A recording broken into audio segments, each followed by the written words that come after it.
What's going on, YouTube? Today in the shop, I'm going to be working on the 200.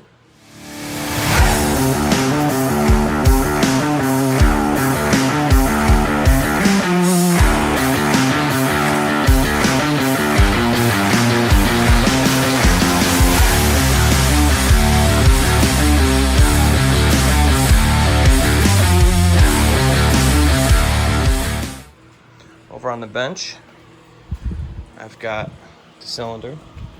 I'm going to actually hone the jug out because there's a little bit of gouging in it, a little bit of scoring. So that's the dog hair. But I'm going to run the hone through it, see if I can clean up where the ring's sat, because you can see that the rings were sitting in the cylinder. And yeah, we'll go from there. I know last week's video was a little bit probably confusing for you guys, because we went from working on the rear end of the bit breaker to all of a sudden grabbing this one, the crusty one, and swapping in the head from the bit breaker over and swapping a couple other parts over. So I'll explain in a little bit more detail. We swapped the rear end from the DR to the bit breaker because we didn't have the axle bearings for the rear end that's over here behind this toolbox. We got the whole rear end apart, which you guys saw us doing. And then when we finally got everything all together and we were ready to, finish putting this thing together, I said to my partner, why don't we make sure it goes in gear? So we clicked it up, put it in first, and it removed the rear wheels or the rear axles, no problem. But it wouldn't go past first gear. It found a false neutral past first.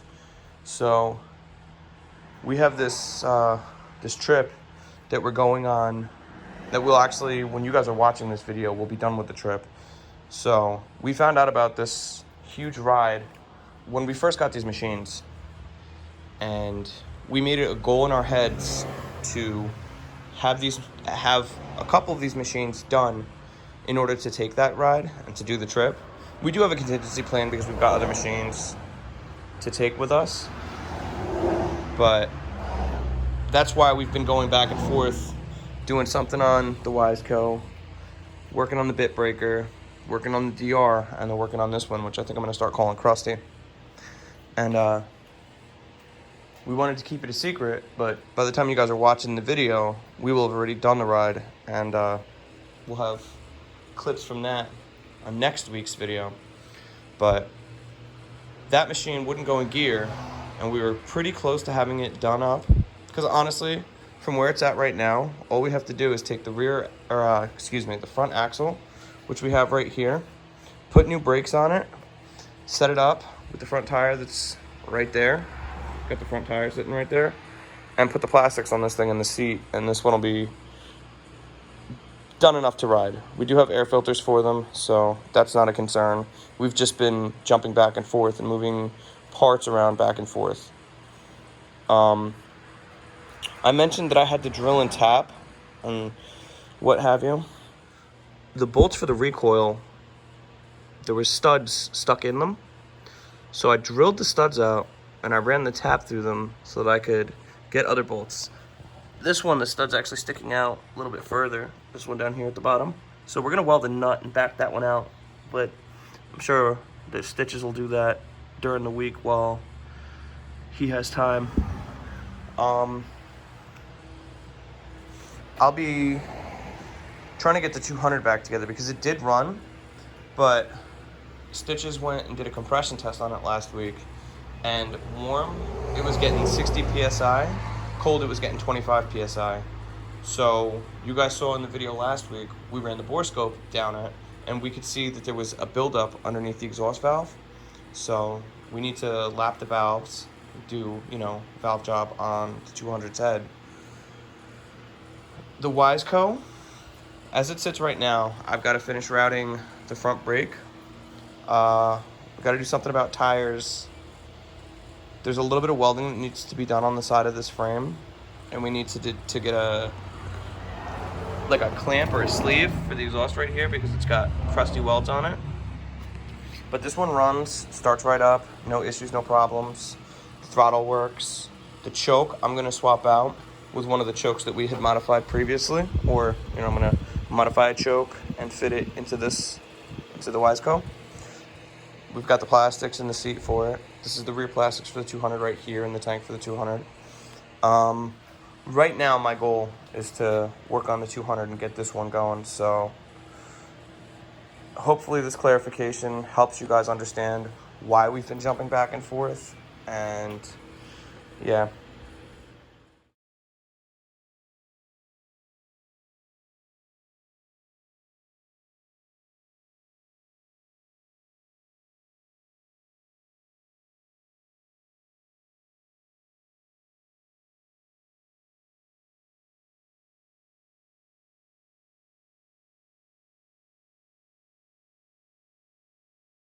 Alright, so you guys just saw me do a couple passes on the hone. I went through and I felt it. Got some better cross hatching in there now. It's definitely smooth, so I'm gonna see how it goes, and yeah. Alright, so an update on the 200. New rings are in.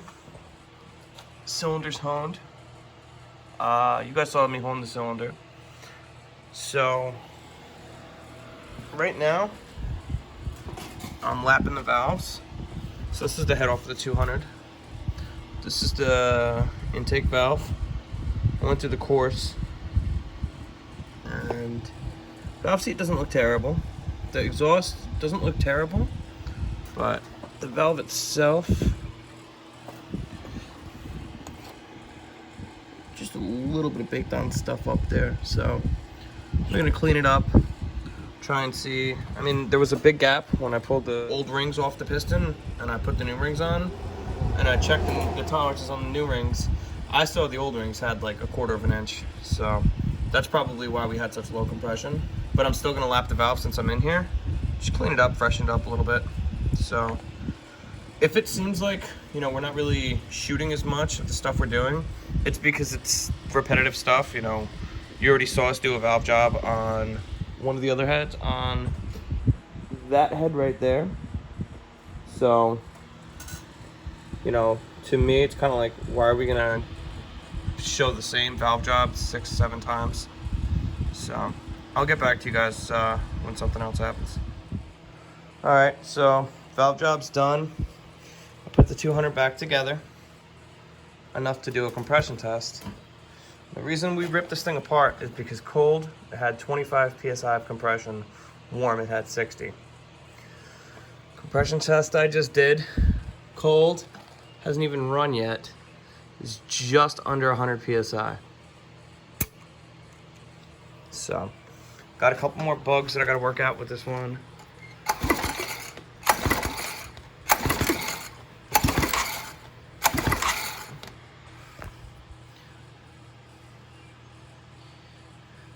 But yeah.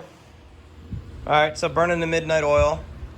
We pulled the forks off of the 200, and we were trying to beat,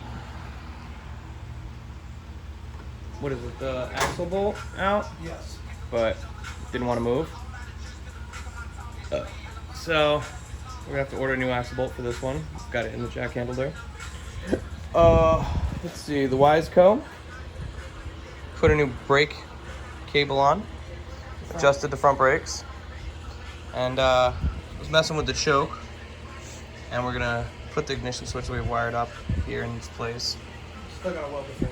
Yeah, frame's still gotta get welded. And Krusty has a freaking front tire.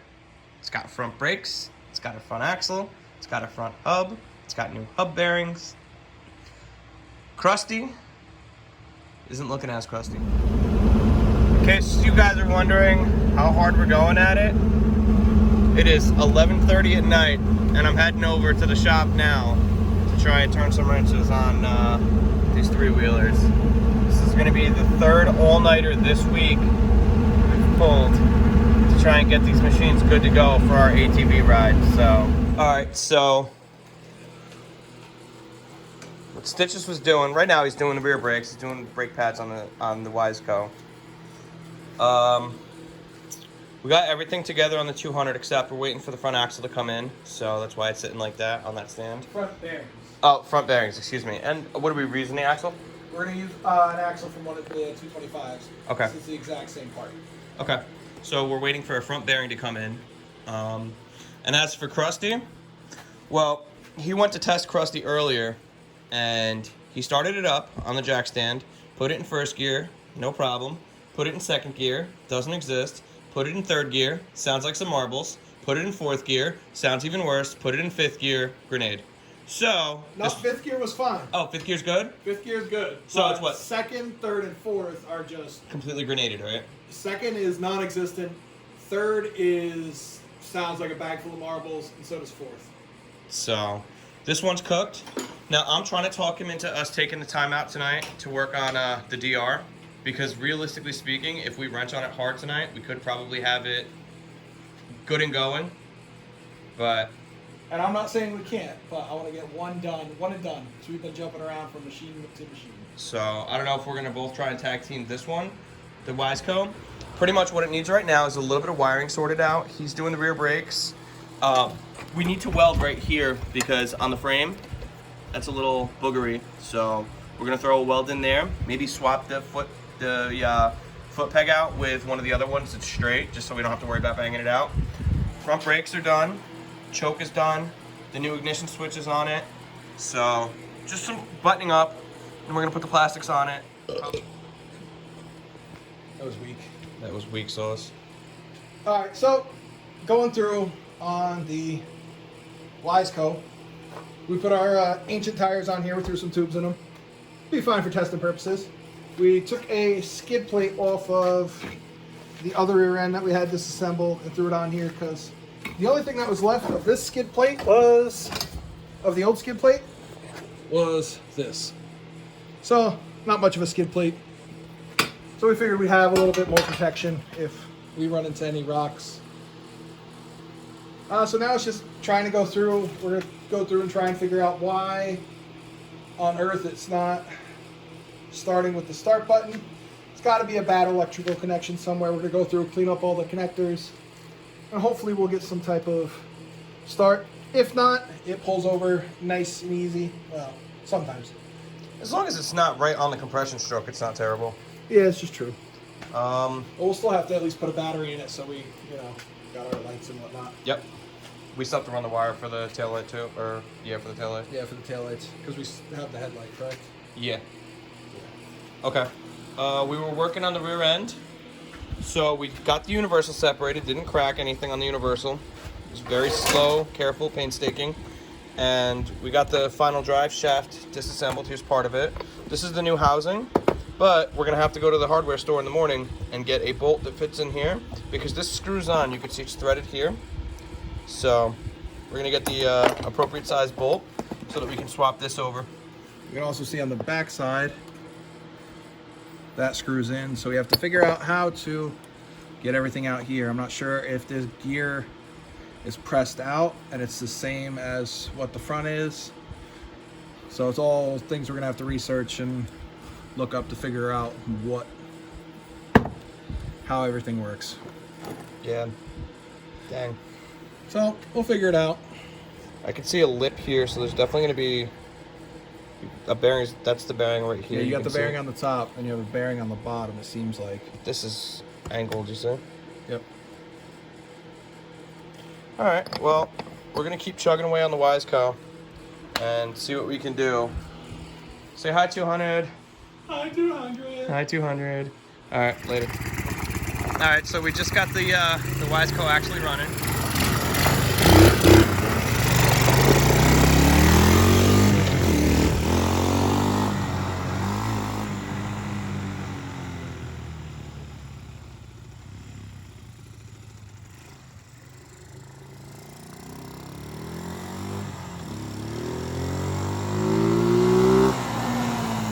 So I'm just about done. I just spent the past couple hours going through. I was scraping the plastics to try and clean them up on the wiseco. Did some stitching on the plastics. Still a little bit chunky. We're gonna try and buff them out, but definitely look a lot better than they did considering they were in worse shape than this one. But it's, you know, 6 o'clock in the morning. You guys saw me driving over here at 11:30. So I'm gonna call it a night, go home, get some sleep, and yeah. All right, so I got the wiseco on its side here. Going through and trying to weld studs here, as you can see where the old bolts, the old studs, had rotted away. Honestly, it looked like somebody had hit a tree and bent the foot peg really bad. So it looks like it broke off. They tried to weld it back, did a really bad job. And also with it sitting, you know, it just rotted everything away, as you can see. So I'm going to weld these studs on here.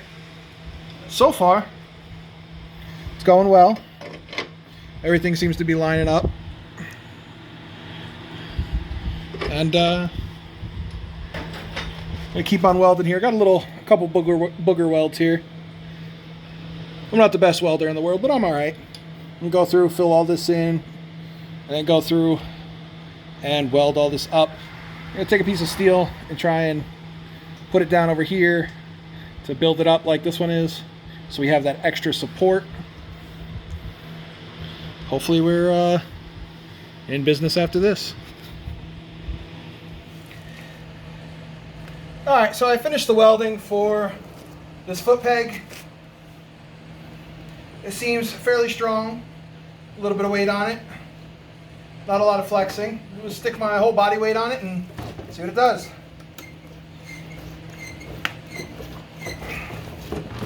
Well, she seems like she's going to hold. It's definitely not the prettiest welding, but it's way better than what was there. For this one here, you'll notice that on the 200E that it looks weird in the front. I stuck one of the DX front ends on it. So we have the smaller 8-inch tire in the front, but it gives it the same amount of height because the forks are longer. It's a temporary fix, so we can ride it around until we get our part in. We noticed when we were trying to take the axle out, it ended up cracking this hub. So we do have a new one on order. We found one. So we're going to replace this and get this bad boy back on. But for now, we're going to run her with the 8-inch tire on it. All right, so we got the machines loaded up on the trailer. It is 2:51 in the morning. We're leaving in like 3.5 hours for our trip. We've been working our butts off. So thanks for watching. Thanks for subscribing. If you like this kind of content, feel free to hit the notification bell. And catch you on the next one.